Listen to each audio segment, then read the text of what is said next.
Hello everyone, welcome back to my channel. ఈరోజు మళ్ళీ మన నాన్ వెజ్ సిరీస్లో మార్నింగే మా డాడీ ఫ్రెష్ పీతలు తెచ్చారు. కాకపోతే ఏంటంటే మా మమ్మీకి నాకు ఫ్రాన్స్ ఫిష్ వచ్చు, కానీ పీతలు అవి పీకడం రాదు, హార్డ్గా ఉంటాయి కదా. సో మా తమ్ముడు వాడు ఏంటంటే చేస్తున్నప్పుడు చూస్తారు కదా ప్రీవియస్ టైమ్స్లో, సో అదే ప్రాక్టికల్ ఇక్కడ చేసాడు. మా తమ్ముడు నాకు ఎక్స్ప్లెయిన్ చేస్తున్నాడు అన్నమాట. అది పట్టుకుని ఇలా తీస్తే బ్యాక్ నుంచి షెల్ బాడీ సెపరేట్ అయిపోయిద్ది, ఆ మధ్యలో ఉన్న ఎల్లో పార్టే వేస్ట్ పార్ట్ అంట. తీసేసి సైడ్స్ ఫిన్స్ లాగా ఉన్నాయి, అవి తీసేస్తే మనకి ఇంకా క్లీన్ చేసేసినట్టు, ఇంక వాటర్తో కడిగేసుకోవచ్చు అండి నీట్గా. మొత్తం వేస్ట్ అంతా తీసేసాక నీట్గా వాటర్లో క్లీన్ చేసుకోవాలి. ఆ మెయిన్గా ఎల్లో పార్ట్ అయితే ఉందో అది మొత్తం తీసేసుకోవాలన్నమాట. బాగా వాష్ చేసుకోవాలి. ఇప్పుడు వాష్ చేసుకున్నట్లు మనం మ్యారినేట్ ఎలా చేసుకుంటామంటే కొంచెం సాల్ట్, పసుపు, కారం వేసుకుని హ్యాండ్స్ పెట్టకూడదు, హ్యాండ్స్ పెడితే మనకు గుచ్చుకుంటాయి కాబట్టి పైకి కిందకి షేక్ చేయడమే దాన్ని. లేకపోతే సర్కిల్గా తిప్పుతూ ఉంటే మనకు అన్నీ ఈవెన్గా కలిసిపోతాయి.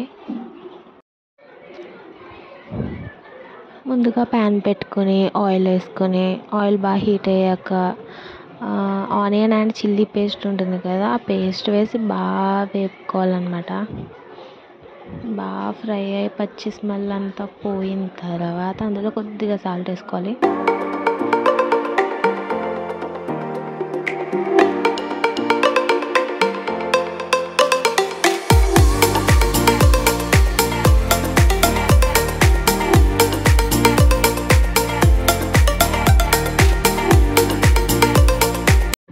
ఆనియన్ పేస్ట్ అంతా ఫ్రై అవుతుంది అన్నప్పుడు మనం టమాటా పేస్ట్ వేసి కొంచెం బాగా కలుపుకోవాలి. మెయిన్ టమాటా పేస్ట్ వేసిన తర్వాత పసుపు వేసుకుంటే మనకి పచ్చి వాసన అది పోతుంది.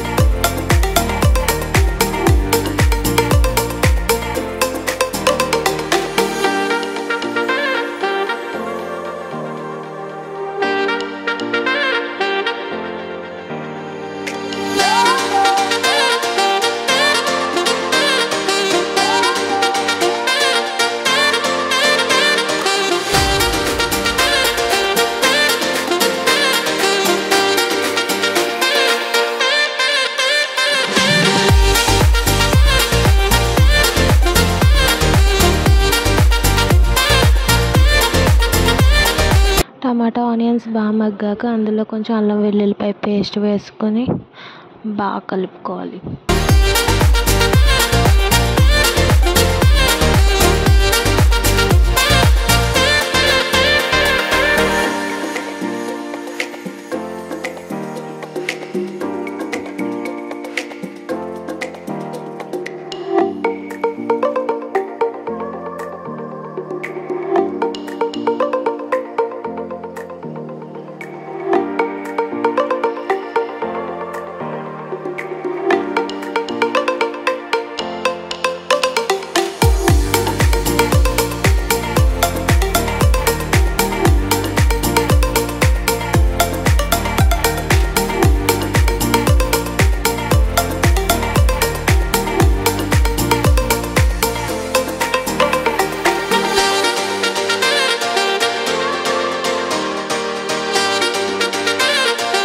మనకి గ్రేవీ అంతా బాగా రెడీ అయ్యాక మ్యారినేట్ చేసుకున్న పీతలు వేసుకుని ఒక 2 minutes అలా కలుపుకోవాలి అండ్ కొంచెం వాటర్ యాడ్ చేసుకోవాలి.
వాటిలో నుంచి కొద్దిగా వాటర్ వస్తుంది. మనము కొంచెం వాటర్ వేసుకుంటే సరిపోయిద్ది.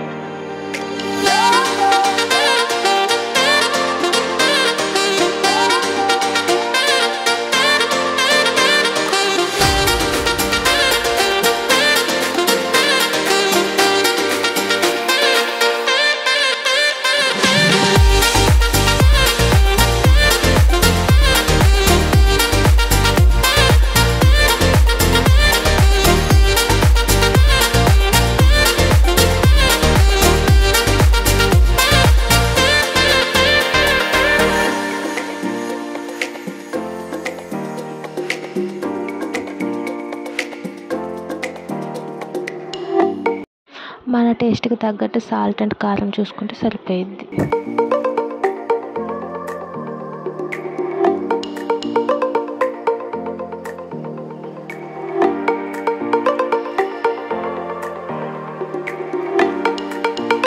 అండ్ ఇప్పుడు కొద్దిగా చింతపండు రసం వేసుకోవాలన్నమాట. ఆల్రెడీ టమాటా పేస్ట్ వేసాం, ఇది కూడా వేస్తే కొంచెం పుల్లదనం.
గ్రేవీ కొంచెం బాగా మగ్గుతుంది అన్నప్పుడు ఇంకా రిమైనింగ్ అల్లం వెల్లుల్లిపాయ పేస్ట్ కూడా మళ్ళీ లాస్ట్లో యాడ్ చేసుకుని మళ్ళీ ఒకసారి కలుపుకొని మూత పెట్టేసుకోవాలి.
అండ్ లాస్ట్లో పైన కొంచెం కొద్దిగా కొత్తిమీర మరి చల్లుకొని ఒక 2 to 3 minutes కుక్ అవనిస్తే సరిపోయింది.